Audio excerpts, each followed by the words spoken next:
Suasana duka menyelimuti prosesi pemakaman Dialova Rahmadani, bocah 6 tahun di tempat pemakaman umum Perigi, Tangerang Selatan pada Senin. Dialova meninggal pada Minggu malam.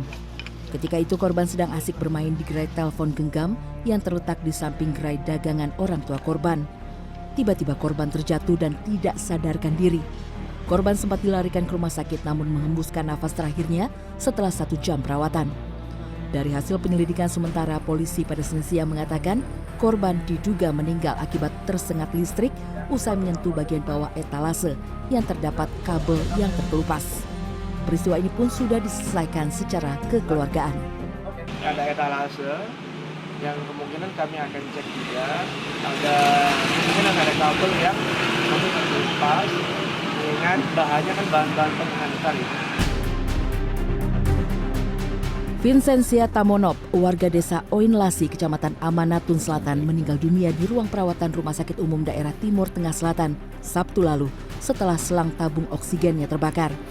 Korban yang dirawat dengan diagnosa sakit sesak napas ini menderita luka bakar di bagian wajah. Sebelum kejadian, suami korban mengaku telah berulang kali meminta perawat untuk memperhatikan tekanan oksigen pada tabung biru yang digunakan istrinya, namun tak pernah ditanggapi.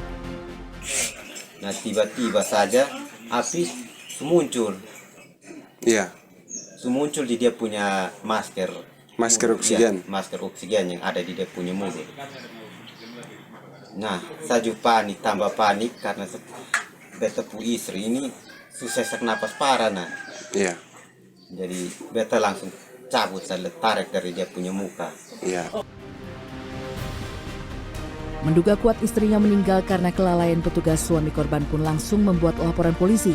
Menanggapi tuduhan dan laporan keluarga pasien, pihak rumah sakit mengaku telah melakukan seluruh prosedur sesuai dengan kondisi pasien.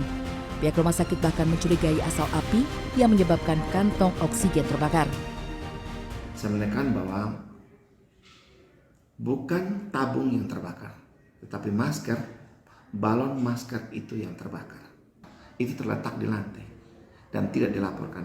Kemudian ditanyakan oleh petugas, kenapa terbakar? Kenapa letaknya di lantai? Kenapa terbakar? Kami masih mendalami penyebab dari balon NRBM yang terbakar. Kasus ini masih dalam penanganan polisi setempat. Keluarga korban mendesak polisi untuk melakukan otopsi untuk memastikan penyebab kematian korban. Tim Liputan CNN Indonesia.